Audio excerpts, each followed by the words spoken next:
Welcome, Ramona. Thank you so much for coming back on the podcast. I'm really thrilled to talk to you again today. How are you doing? I'm doing wonderful. Thank you for having me again. That's okay. So we've already spoken before about your journey overcoming tokophobia, but today we're going to explore a different topic, which is body dysmorphia. And Mhm. this is something that a lot of women suffer from, and this is something that you suffered with quite a lot. So would you mind let's just start the story at the beginning in terms of when you first became aware of struggling with, body image issues and when this story started for you. So when was Mhm. that? Yeah, so I would say it was probably around freshman year of high school. I think it was maybe the summer before I was entering freshman year, so I was probably 15, somewhere Okay. around there, whatever age you are when you're entering freshman year.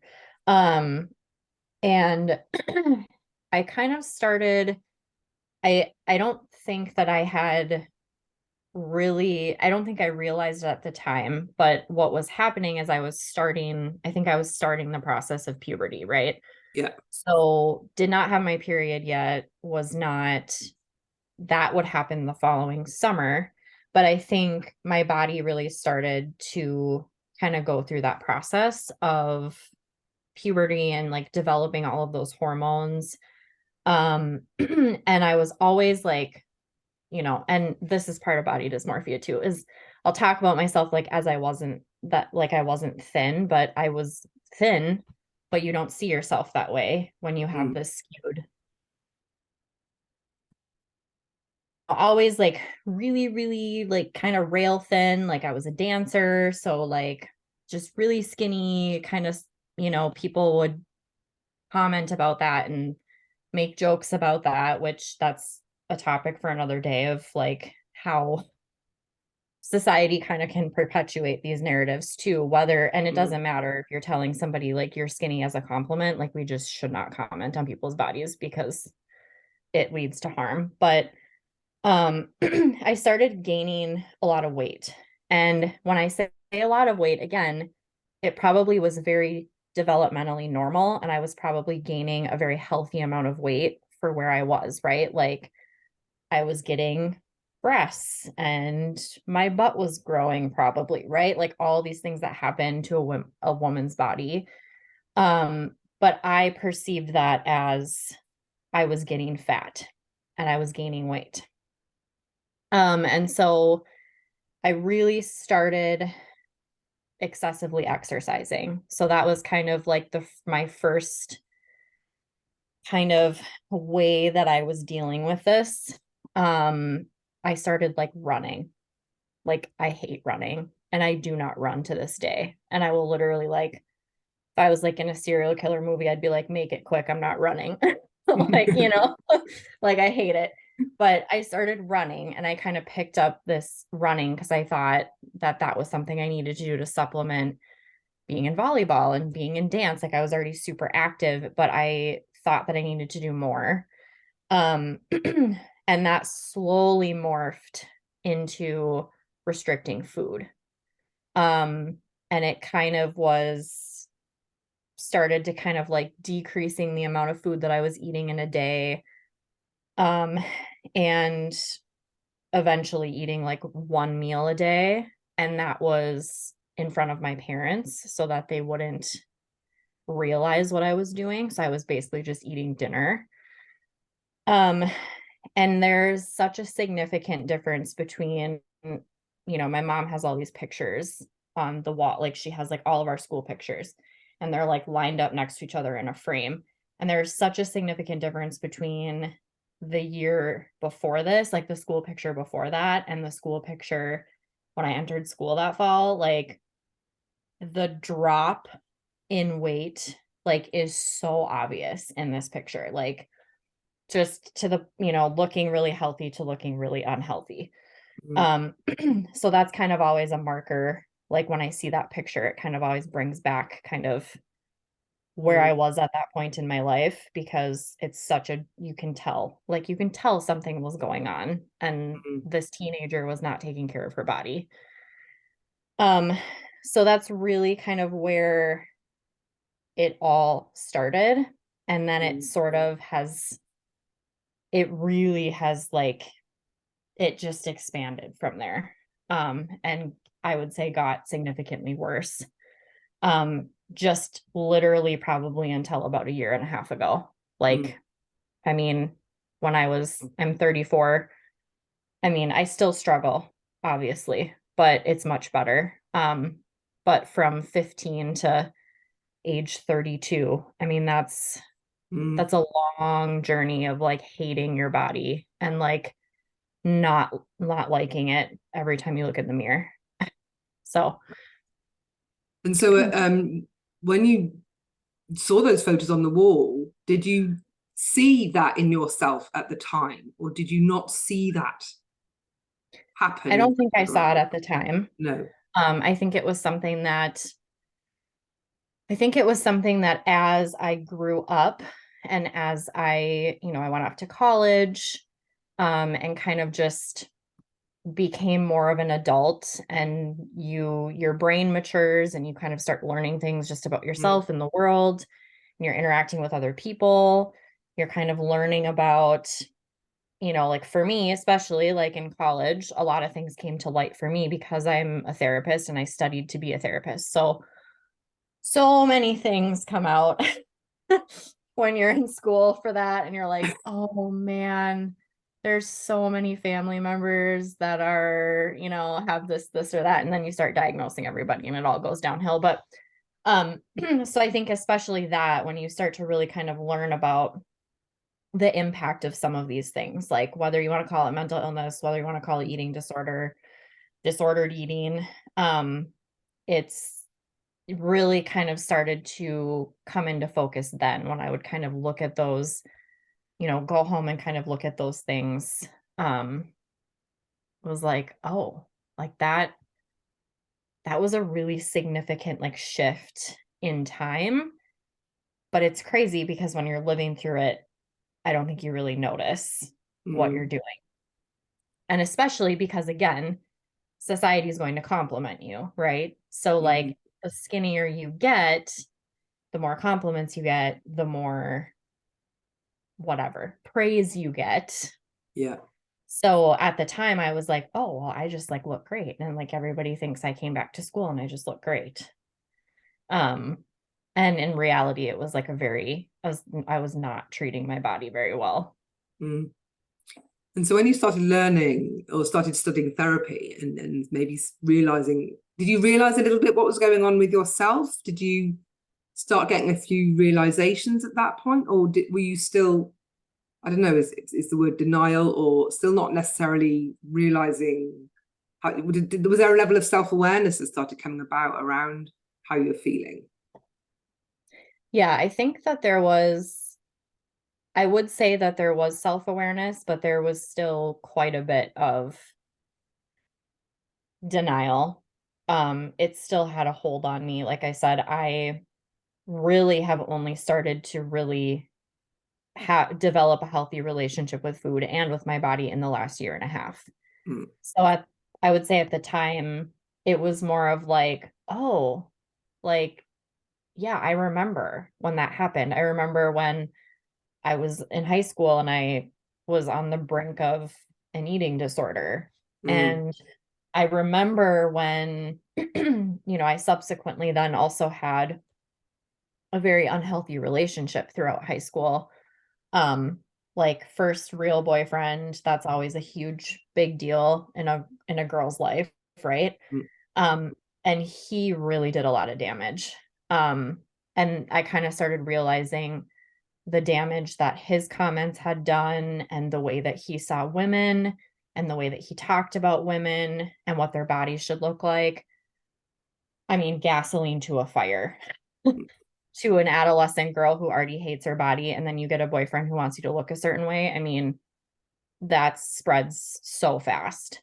mm, Um, and so there was a lot of that. There was a lot of kind of putting together the dots of like why, and sort of like, oh, I can recognize this pattern. I can recognize where this has kind of come from and where it's stemming from. But there was also I still had this desire to look different. And like Mm, I was always trying to change my body, like constantly. Like I was never like, it's like I need to change something all the time. mm, So that's kind of where the denial is I was still mm, very much, and I still don't think I really realized at the time that I had body dysmorphia. Like I right. don't think that even at that point that I would have said like to somebody like, "Oh, I have body dysmorphia." Mm, I think it was just like I'm frustrated or whatever. Like I'm frustrated, I compare myself to everybody else. I'm mm, constantly looking at like what my body should look like. I just thought I was always on a fitness journey. right. That's what I was like calling it in my head. Mm. So when the way you describe it sounds like there's a very kind of a deep lack of self-acceptance in terms of what you look like. Huge. Huge. And so did you is there a point where you realized you had this, where you're like, oh, this is a thing for me? So when was that? What happened that made you realize it? Yeah. So I would say it was probably very shortly before when I really actually kind of started working on this. So Mm, probably around like maybe age 32, somewhere around there. Um, and I don't know that it was like, I don't know that this was the thing that made me realize what it was, but it was the thing that finally slapped me across the face. mm, Like, I think there's like anything where you're caught up in something where you're like, I know something's wrong, but you either don't know what it is, or you're in denial, or you're not ready to change it. So there's yeah. kind of all these phases. And I was scrolling social media and somebody posted like a personal story about body dysmorphia.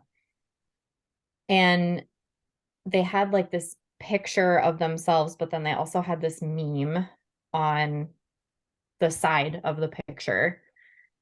And it was something like, I'm probably going to butcher it, but it was something like, you know how you look back at pictures of when you were skinny and you like at that time you thought you were fat and now you would give anything to be that skinny. And you're like, why did I waste my skinny years calling myself fat? Right. Yeah. It was something like that. And for some reason, I don't know. I don't know why it was that day. I don't know why it was that time in my life, but for some reason, that story and that reading that, like, it was just like a slap in the face. Like, I was like, Yeah. holy crap. Like, Yeah.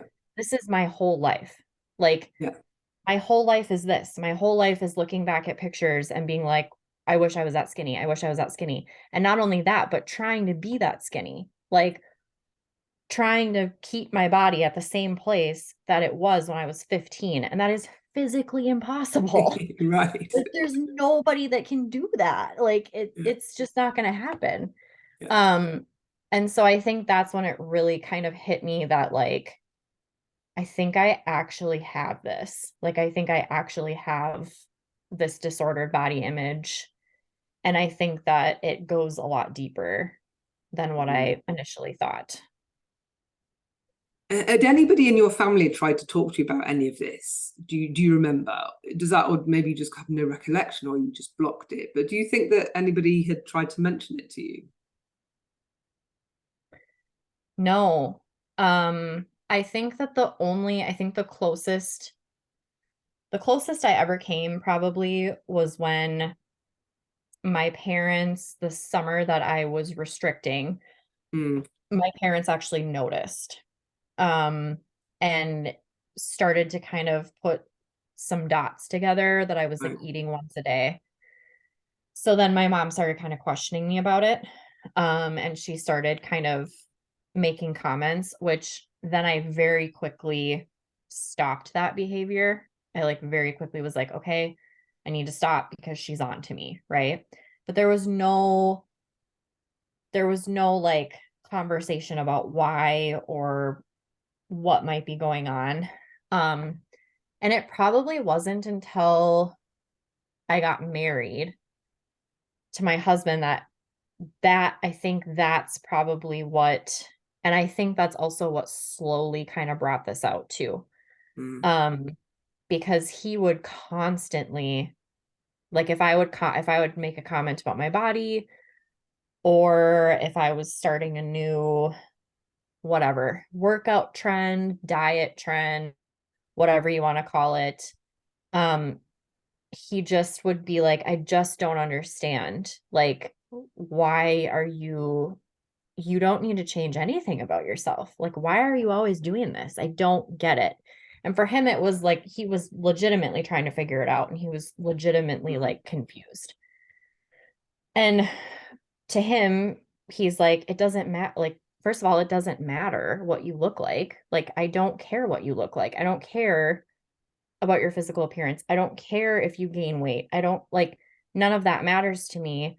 So, like, please don't feel like you need to do this for me. And I was Mm. like, I'm sorry to break it to you, dude, but this has nothing to do with you.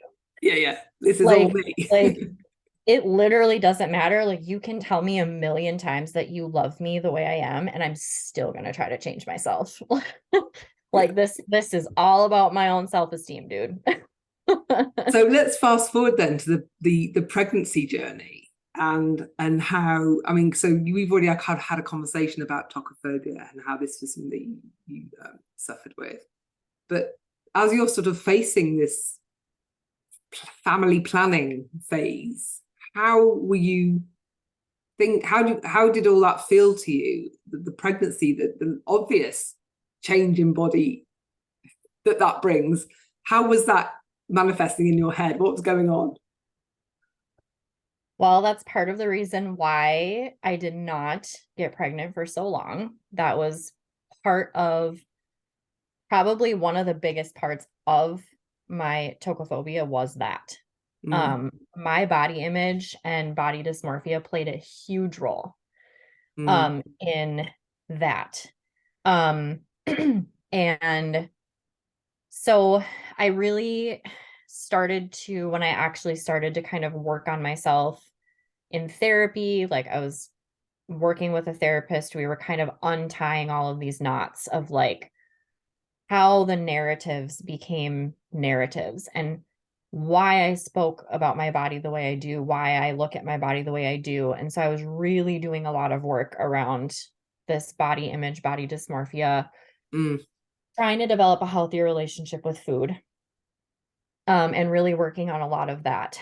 And right before, so probably 4 months, well, 3 months before I got pregnant, I actually started working with a nutrition coach, and a personal trainer. And there's probably like, this could go either way. Like, this could be controversial on either side. Because for me, I don't think that body dysmorphia is all about acceptance, or like healing from body dysmorphia is all about acceptance. Like, I don't think, it wasn't for me. So for me personally, when I would hear, you just need to accept how you are, for me, that was not, it wasn't helping. Like, it Mm. wasn't a good answer, and it wasn't solving any of my problems, because I still wasn't learning how to look at food healthy. I still wasn't Mm. learning how to look at all food as good food. Mm. And so I kind of sought out this program, and I started working with them. And it was honestly through that program that has helped me so much with this. And it's because I'm actually learning how to eat to fuel my body. Like, Mm. what does your body need? What kind of foods is it asking for? Intuitive eating, paying attention to those things, and learning that like you can balance foods, and like not all foods are bad foods. So I Mm. had this like really disordered, like, restricting certain things like carbs are bad. It's like, no, actually, you really need carbs. Like, your brain like really needs carbs to function. Mm. Um, and so I started kind of doing a lot of work with them on this, and learned how to work out healthy. Like, Mm. I was doing I was working out 7 days a week, like really tough workouts that were doing absolutely nothing. And looking back at that, it's like, yeah, because they were raising my cortisol levels, because all I was doing was like, how hard can I push myself? How intense can I get? When in reality, that's pushing cortisol, and cortisol is pushing stress, and stress is pushing weight gain. Mm. So I was working against myself with everything I was doing, my nutrition, my workouts, everything. Um, and it was just fueling the fire even more to then want to restrict more or not want to eat as much. And Mm. it's just a vicious cycle. Yeah. So I started really learning how to look at food differently. My coach didn't just work with me on nutrition and exercise. She also worked on my mind. Mm. Like, let's break down, what thoughts are you having about your body? What thoughts are you having about food? Like, let me help you work through some of these things. Let me help you work through this all or nothing thinking pattern that you've got yourself in. Mm. And so there was a level of acceptance there, but it wasn't like you have to accept your body as is, because it's also okay if you want to, like, to have a goal, Yeah. right? Like, I feel like in the body image world, it's like, if you have a goal of, you're just like, if I lost 10 pounds, I'd feel pretty good. Like, I just feel like I feel good about myself. They're like, oh, no, like, we have to practice acceptance. Like, don't start telling people to lose weight, and you're never going to be happy at that number. And the reality is that's not true for me. Like, Mm. for me, losing 10 pounds made a significant difference in how I felt about my body and how happy I was and how good I felt about not only that, but like meeting other personal goals. Mm. And so I was in the middle of that program. I'm still doing it. I'm still working with my coach now. But I was kind of in the middle of that program when I got pregnant. And so I think that it was really a mix of working through a lot of those fears that I had around body changes, but also recognizing like how my body fluctuates and like not being freaked out by that. Like, all the work I was doing with like nutrition and working out, it's like there's going to be times where your body looks like this, and that's totally fine. And there's going to be times where your body looks like this, and that's totally fine. Um, so that was really helpful to sort of reframe the changes, but also like I had this idea in my head that if I got pregnant, I was never going to look the same again. Mm. Like, I had this image that I would be pregnant. I was going to get fat feet, fat legs, fat everything, Fat knees. everything. Just, Yeah. I was like, and my vision was like, it's going to be immediate. Like, Mm. as soon as I get pregnant, as soon as that egg Yeah. gets fertilized, I'm going to be fat. Yeah. Like, and this was just all part of like this really unhealthy mindset that I had to unravel. But I would constantly tell my husband, like, well, if I do this, are you going to pay for plastic surgery? Like, if I want like liposuction, and he would just say yes to appease me, because he's like, dude, like, I don't know what else to tell you right now. Um, and so, yeah, it was really kind of, I just had this really like weird mindset that like everything was going to change, and it was going to change in a really negative way. Mm. And it wasn't until I started gradually experiencing those changes and maintaining what I do. Like, I'm still lifting weights. I'm still doing my fitness program. It feels amazing. I'm not doing anything that doesn't feel good. Like, if I suddenly can't do something one day, I'm like, okay, this is over for me for now. And that's okay. Like, I have to modify for a little bit, and that's cool. So how Um, far are you in your pregnancy now, just so that people know? 28 weeks. Yeah. 28 weeks, okay. Yeah. But it feels great. Like, I'm moving and it feels amazing. And I have days where sometimes I'm like, I can't do it today. And so I'm like, I'm just going to take a short walk. I'm just going to move, or I'm going to stretch. Like learning just how movement is so helpful for your body. But it also is not the way I pictured it. It's like, no, like you don't just like get huge right away. It's a very Yeah. gradual change, and you have time to adjust to the change. And I think what really has surprised me the most about this, um, and how I know how to make the most sense out of it, is to say my entire life, especially like in regards to my stomach, right? My stomach has always been my arch nemesis. Like, if you want to ask me to say something nice about my stomach, like I will fight you tooth and nail to not say anything nice about my stomach. Like, you want me to say something else about my body? I can find 15 other things. And so it's always been like a point of contention. It's always been the part of my body that I hate the most.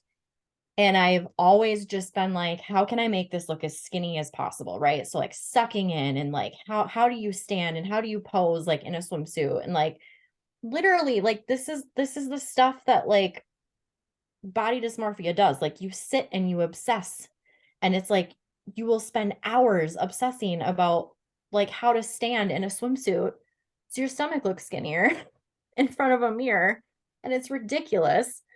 um but once my like belly got to a point where you could tell that I was pregnant and I had a bump there, I was like, this is the most liberating thing ever, because I don't have to freaking suck in anymore and nobody gives a shit. Like, in They fact, probably didn't before. people are like, no, and they didn't before either, but of course, like that Yeah. doesn't, but Yeah. it's like, this is the one time in your life where you can like have a belly and you And own literally don't it. have to suck in or try to do Yeah. anything, and it doesn't matter. And so like for some reason that has been so like liberating to Yeah. be free about an area of your body that before you would do anything to try to control it. Yeah. And it's just totally changed that whole perspective.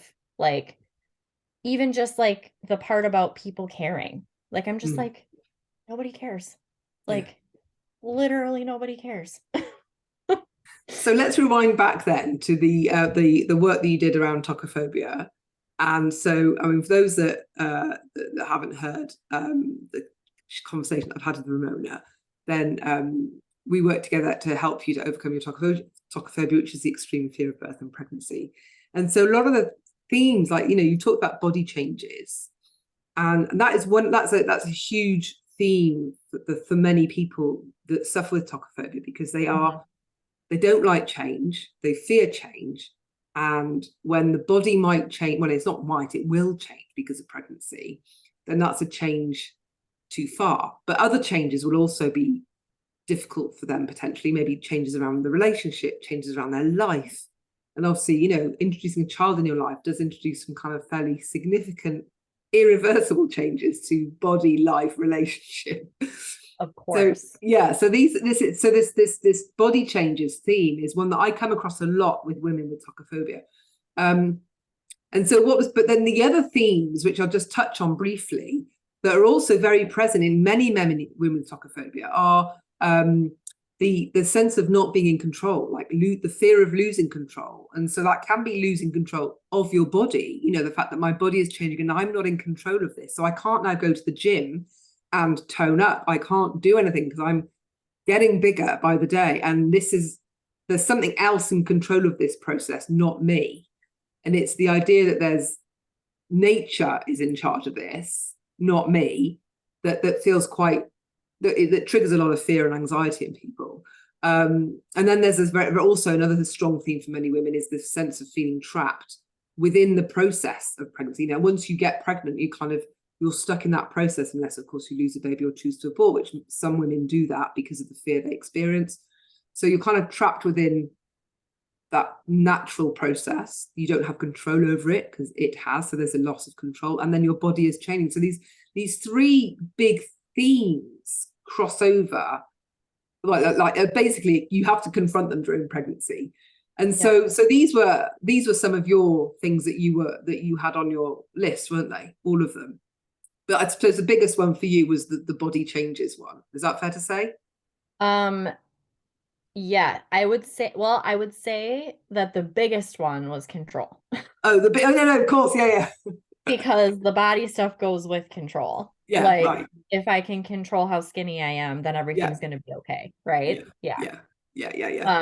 But yes, I mean every single one of those was Yeah. 100% Yeah. Yes. Those are mine. And like one thing that I'm always looking to do when I'm working with people is trying to figure out what, because there's always going to be a trauma at the root of a phobia. Ramona's nodding. So it's a good idea to try and figure out what that is. And for many people with tokophobia, a lot of the time, that trauma is the trauma of your own birth, your own arrival into the world. And so while that might be one of them, of course, there might be other traumas. There could be multiple, traumas stacked on top of each other. But I remember when we were having a conversation, and you were telling me how you were feeling. And I don't know, I just got a sense of you've got puberty trauma. And I remember I said that to you. And also being a therapist, I think you've probably had a reasonably good look under the rug for all your traumas, and you've probably tried to find them all and get them all sorted. How did you, when I said that to you, what did that make you think when I said I think you've got puberty trauma?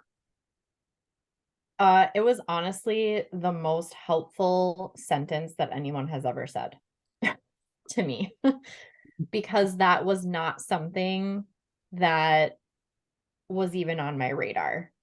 Like, as somebody who, like you said, has really evaluated my own life and everyone else who's in it, my friends, my family, right? Like, I'm like, you have trauma. Like, you should do something about that.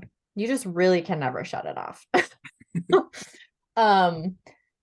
That wasn't something for me that, and it's like, if I really would have stepped back and I really would have looked at it and seen how much clearly, like, everything I was doing, like developing the disordered eating and all of the body image stuff, it's like red flags everywhere. Hello, like this was clearly something that was like a huge life event for you in not a great way. But it's one of those things again where when you're so wrapped up in it, it's really hard to see yourself. And this is why, like, if there's ever a more convincing story of why everybody needs to go to therapy, it's me. Like, the own therapist couldn't figure this out for herself and had to have somebody else see it. Right? Like, sometimes you need an objective person who's not you, doesn't deal with your emotions, doesn't have any connection to anything else, for them to be like, oh, well, that seems like it might be off for you. Have you ever thought of that? It was like the most helpful sentence, and it was like the biggest light bulb like ever. And I was like, oh my God, like, yeah, like that was a traumatic experience. Like, because it was a complete lack of control. So control was like a huge thing in my life. It always has been. Always been a very highly anxious person. And like puberty, like you ain't doing nothing to control that. Like, it's going to happen to you. There's nothing you can do about it. And it's like, you have to just roll with whatever it brings up. Right. And it's like, for a highly anxious person who likes control, that's a hot mess. Like, you're telling me what's going to happen to my body? No, thanks. I don't want to do any of that. Right. So yeah, that was like a huge turning point. And it's that also clearing that trauma was a huge turning point for a lot of my anxieties and a lot of my work around the tokophobia. Yeah, that was the crux, I would say. It was kind of you had two things hanging off that, which was the body dysmorphia and the tokophobia, all rooted in that same trauma. And when you think about it, and this is, I think, I just want to break this down for those listening, just so we can really help them to understand why this would be the case. Like, when I said it, and then when we looked at it, it was so obvious. Like, how did we miss this before? Because I've been working with a lot of tokophobia, and this was the first time I kind of like just seeing you and with what you're saying, I was like, oh my God, I can't believe I've not spotted that this is a potential trauma in people, because I'd never really realized that that could be seen as a traumatic event as well. So it was a real learning for both of us, you know, when it's not, you know, I'm sitting here being, you know, sort of, oh yes, I've seen this loads, Ramona, this is a new one for me too. And but the parallels between puberty and pregnancy are striking, really, when you break it down, because you've got this natural process that you cannot control, and there's huge amount of change happening that you don't know how it's going to go. And a lot of fear around pregnancy are because it's the fear of the unknown. For a lot of women, the first time they're pregnant, they don't know how that's going to go. They don't know how it's going to feel. They don't know how their body's going to change. They don't know how they're going to react. They don't know any of it. So a lot of the fear is because of that. Puberty, exactly the same. The girl doesn't know how big her boobs are going to get. She doesn't know what she's going to look like at the end of this. Like, it's all up for grabs. Nature's the one firmly in control of both of those processes. And there's a sense of, so there's all this change and loss of control going on. And if you're not supported through that puberty process, I guess, then that potentially sets that up as being a traumatic experience. Now, I remember when my daughter's going through this right now, and so I had to kind of prepare her for periods and all of that. And it was really interesting. She said to me one day, she went, how old are you when you had your first period? I was like, I have no idea. And I was like, oh my God, I have no idea. How can I not know such an event? Like, why do I not know this? I don't even know if I was 12, 14. I don't even know if I used pads. I've no, if I didn't, I just have no memory of any of it. And I'm like, oh, that means that it was a trauma for me. I blocked it out. And I was like, wow. So I still have, like, I want to do some own digging around my own puberty trauma since our conversation. So thank you for helping me to figure this out too. Because actually, and I realized that my mum didn't talk me through it, didn't prepare me for puberty, didn't talk me through all that. Whereas my daughter, because I talked it through with her, she's like walking around waving her pads around the house. I mean, she just like doesn't care. And I'm like, oh my gosh, like I can never do that. I'm always like hiding mine and like being same way. Total shame around it. And I was like, why have I got this shame around periods and being on? And you know, whereas like she's just, oh, you know, she tells her dad, yeah, I got my period. I'm like, oh, there's no way I told my dad I had my period. Oh my gosh. Right. I know. Right. Yes.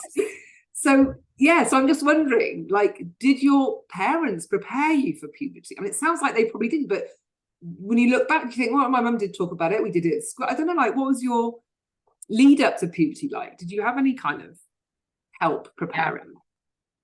Yeah. So, yes, my mom gave me this book. I had a book. And yes.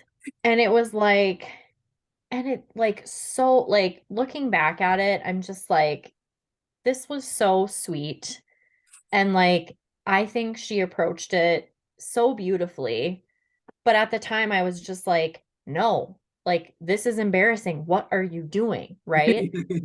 And so like there was this whole book, and it was like she had written personal notes in it, like about her own story, and like just very encouraging, supportive, like, you know, we're always here for you. We want you to be open and talk to us. And so it's like the other part of that is that, and this is probably where I could do some more work, is there was so much, and that's the shame, that word shame. Yeah. So much shame. And I don't know where it came from. I don't know how I got it. But like from a very young age, I was extremely uncomfortable with the human body. Like my own body, like, I don't want to talk about it. I don't want to hear about it.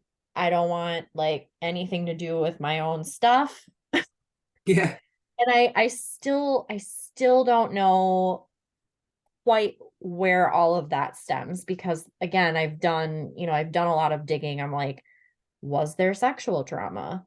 And it's like, no, like, not that I know of. But like, I really carried this strong sense of shame around body processes, but especially that process, especially the process of like getting your period, going through puberty, especially around sex. Like, don't even get me started on that. And so, the whole school thing, like when they do the whole like puberty day in school, I actually missed it. And it was like the best day of my life. Like, I was on vacation in Texas with my family, and like the teachers made like a big deal out of it before I left. They're like, told my parents, they're like, well, you realize she's going to miss, like the talk, right? And they're just like, it's fine. Like, we talked to her about it at home, whatever, right? But here I am, like, thank God, because I could not even imagine facing the boys in my class. Like, Yeah. when I came back and all my friends told me about it, and of course you're in 5th grade, so you think everything is just awful and terrible and embarrassing, right? And they were like, it was so horrible. And then the boys came in and they were out laughing. And I was like, I am so glad that I missed that. And so like, yeah, there was always this openness in my family, but I wasn't willing to accept it. Like, Mm. I didn't want to read the book. I like put it in my closet and I was like, nope, not happening. Don't want to look at it. Don't want to see it. Like, the day that it happened, I was like terrified to tell my mom, like terrified. But I was like, I don't have a choice. Like, I like need stuff. Like, I need her to go to the store and like get me stuff. I don't have a choice. And I was like, I begged her.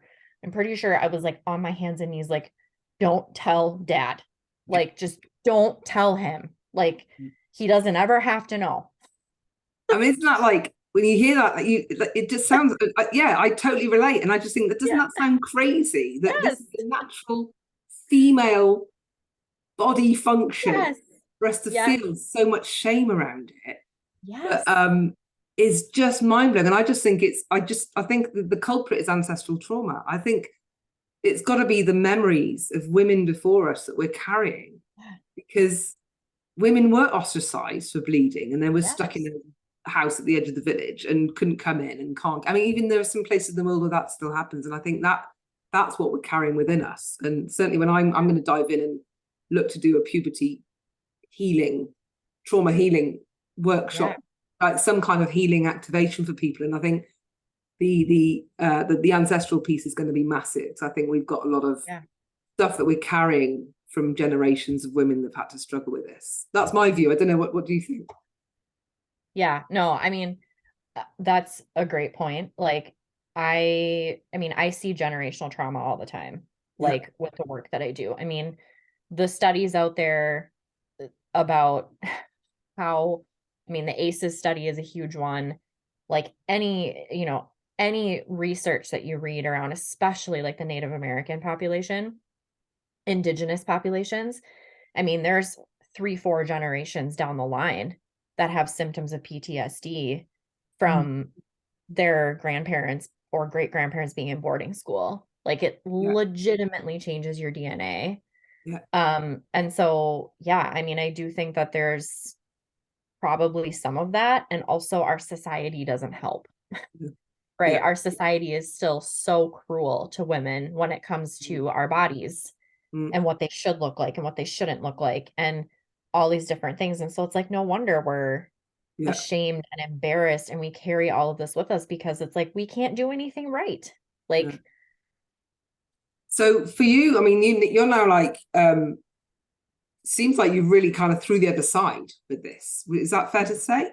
You kind of, is it behind you, or are you, yeah, you're nodding? yeah, I mean, yeah, I mean, I wouldn't say that I don't struggle. I wouldn't say that there isn't, I think once you have something like this, you know, any sort of mental illness, any sort of, disordered eating, body image issue, I think it's always going to be a work in progress. Mm, Like, you're going to have times where you're going to feel really, really great and you're going to feel like you really have a handle on things. And then you're going to have a day where it really kind of just takes you by mm, surprise. mm, And I still have days. I still have, you know, like, as my stomach is getting much bigger now and I'm in my 3rd trimester, just lots of, I still have things that pop up, like, the movements are getting really strong.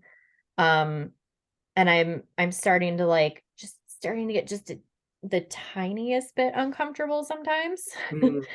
Like I have a foot in my hip a Oh, lot. I don't lovely. know what is going on, but it's like really likes to shove its foot down there. Um, and and like it's those moments of discomfort that those thoughts kind of start creeping, and they're kind of like, oh, like you're uncomfortable, like this is only going to get worse, like whatever it is, just the train Mm. of unhelpful thinking can start, and it can start, kind of going, and it's just like I really have to work to interrupt that cycle, Oh, and yeah. really focus on the other things that Mm. are going well, or remind myself that like this is a temporary process, right? Mm. Um, so while I would say like I am doing much better than I've ever been, I'm more confident in my body than I've ever been. Mm. Um, and that's an amazing feeling. Yeah. Like I just can't even tell you how freeing it is to Mm. feel comfortable and confident, and just really to not care Mm. about what I look like so much, and to have let that go. Mm. But it's definitely, I think, always going to be something that I have to work on. Mm. Um, Especially because every stage of life is going to bring change, right? Like aging, natural process. That's another natural process that I have no control over, right?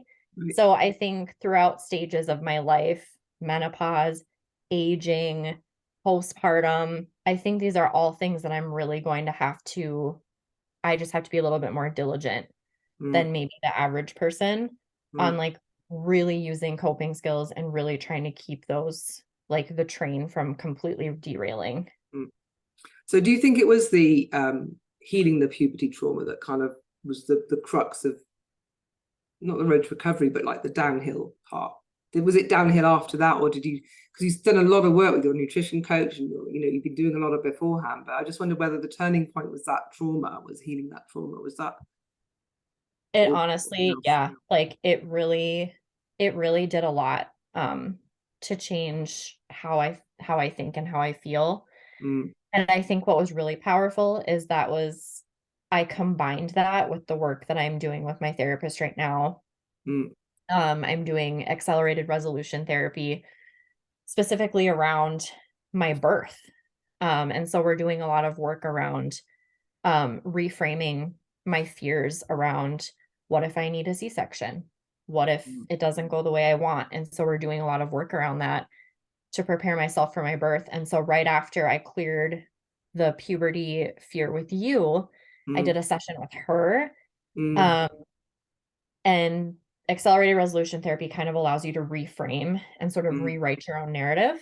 Mm. And so I was able to rewrite this beautiful narrative around, getting my period, and like how I handled it, and like how much support I had. And Mm. I just really reframed it in a really beautiful way. And so both of those things were extremely powerful Yeah. in all of the work that I've done around the body image. Yeah. And so now, I mean, yeah, we joked a little bit before about you being an Insta mummy with little bump shots and little Yeah. showing how Yeah. you're doing. And is that a little bit of what you're doing now, like showing everyone how your bump is growing Yeah. and kind of proud of it and owning it? Yeah. I cannot, I mean, I'm, my dresses can't be tight enough right now. I mean, Amazing.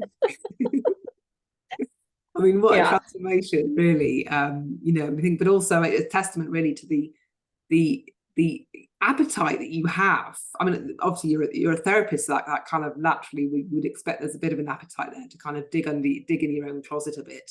But you have been relentless, haven't you? Sort of seeking out experts and coaches and people to help you on this healing journey, and it really is kind of paying off and giving you the results that you were looking for.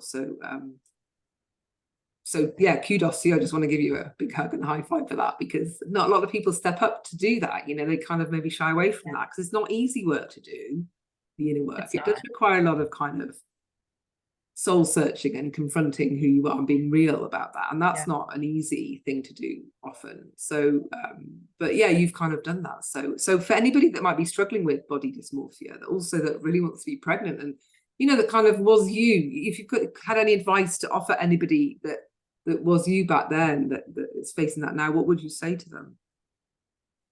Yeah, I think as you were kind of talking about how, how I've stepped up and I've done the work, like, yes, it's difficult, but I will tell you that suffering is a whole lot harder. God, yeah.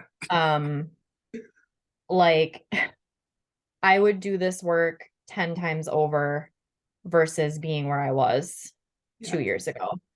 And so I think the biggest thing is going to be like, don't sit with this by yourself. Like, please don't sit with this by yourself. Like, reach out to somebody, whether it's somebody in your family, whether it's a close friend, ask them for help, helping you find somebody who can work with you. If you do reach out for help, professional help, and you do not feel that that person is meeting your needs, search until you find somebody. Like, do not take no for an answer. Also, do not accept poor care as an answer. Because where there's a bad therapist, there's a good one who's willing to help you. And I think I don't know, I just feel like there's something about opening up and talking about some of this. Like, I think I carried it for so long, like without really anybody even knowing. And I'm just recently, in the last few months and throughout this pregnancy journey, really even opening up to my parents about any of this, right? Or like some of my really close friends. And so I carried it for so long by myself. And that's a really lonely place to be. And it's also a really dangerous place to be because your brain will feed you all of these narratives and like visions and images that perpetuate themselves, because there's nobody to contradict what you're telling yourself in your head. You're just playing this like record over and over to yourself, and there's nobody to say like, whoa, hold on a second, there's a different way to look at this. So just for me, opening up about it and talking about it, even just to my husband, like the night that I actually opened up and I was like, dude, here's my history with like eating, and here's what I started doing in high school. He just was like, I mean, he was shocked to hear it because he's like, I just can't imagine that. Like, I just can't imagine like you going through that. And that's just sounds so difficult. And it was like just having somebody that cared made such a huge difference. And so I know that that's kind of, something people say is like, it really does feel better when you talk about it. But to share that and not have to carry the load and let somebody else carry it for you for a little bit, or even just to witness it and say like, what can I do to help you, is huge. So just like, you don't have to suffer. So just don't just don't suffer. Yeah. Well, Ramona, thank you so much for sharing your story and insights, experience, and all that. And I hope it's been helpful for anybody listening that might be struggling with body dysmorphia. And if anybody wants to seek you out, then we'll include any details to try to track down Ramona. You're also in my Facebook group. So if anybody wants to have a chit chat, or, when this episode goes out, you'll be around in case anybody wants to have any questions. You're okay with that? I would She's love nodding to. away. Yeah. So if there's anybody that has any questions for Ramona, then come and join us in the Facebook group so that you can put that to her. And we might, we could also maybe just do it live or just take questions and stuff if there's anybody struggling with this kind of stuff. So I know that the thing is just not to struggle alone and to share where you're at, as you say, just to sort of know that somebody else knows and they can maybe give you some pointers. Absolutely. Get you in a good direction. So thank you once again, Ramona. Really appreciate you taking the time to share your story with us today. Thank you. Of course, anytime, Alexia.